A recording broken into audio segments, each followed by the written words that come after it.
E o time de Aruba que participar na conferência de Akuril que atumo lugar na Haiti também no trabalho e uma diferente prestação também. A Biblioteca Nacional Aruba vai bom preparar com pôster que vai demonstrar a Green Education que a Aruba está promovendo no momento aqui na tua escola na Aruba. A apresentação de Green Education ahalahopi atenção na estão que estava presente. Mirando que den Caribe, a necessidade para vai mais de a parte green tá necessário.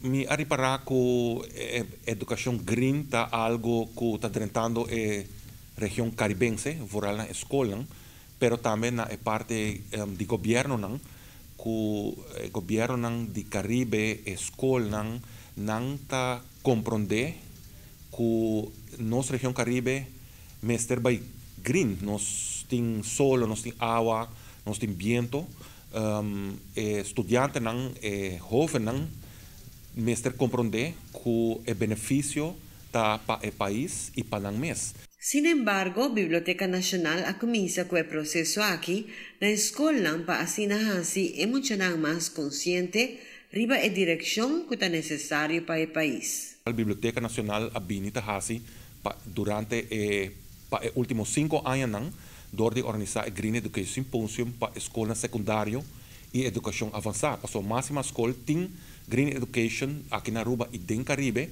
arriba no currículum.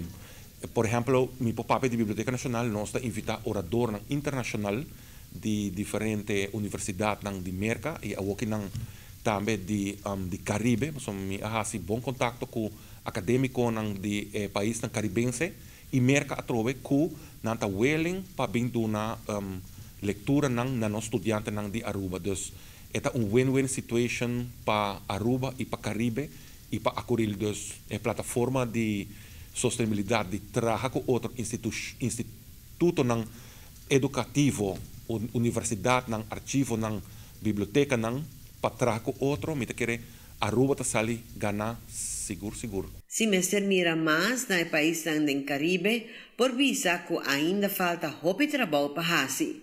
Cada de país do Caribe me servirá mais consciente riba green. Me tenho visa que verdades Caribe tem caminho bacana ainda lo qual Green Education, pero durante minha prestação me reparatem pergunta que acadêmico bibliotecário information professionals não está interessado e me repara não está hope interessado em por exemplo o tema de Green Education de ano passado da healthy soils healthy living.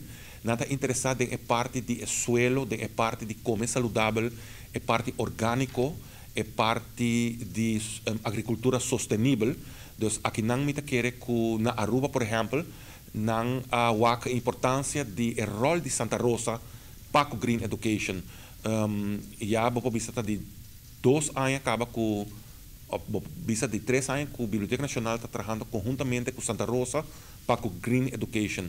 Dus a parte de agricultura sustentável está muito importante para o Caribe. E não está o qual me anota durante a conferência. Dus nós temos muito trabalho para fazer, o qual é o trabalho de biblioteca mesmo. Para a notícia de noite, Emily Hudson. Biblioteca Nacional, a experiência de seminário de Akuril está muito importante e outro ano volve a participar na San Juan, Puerto Rico.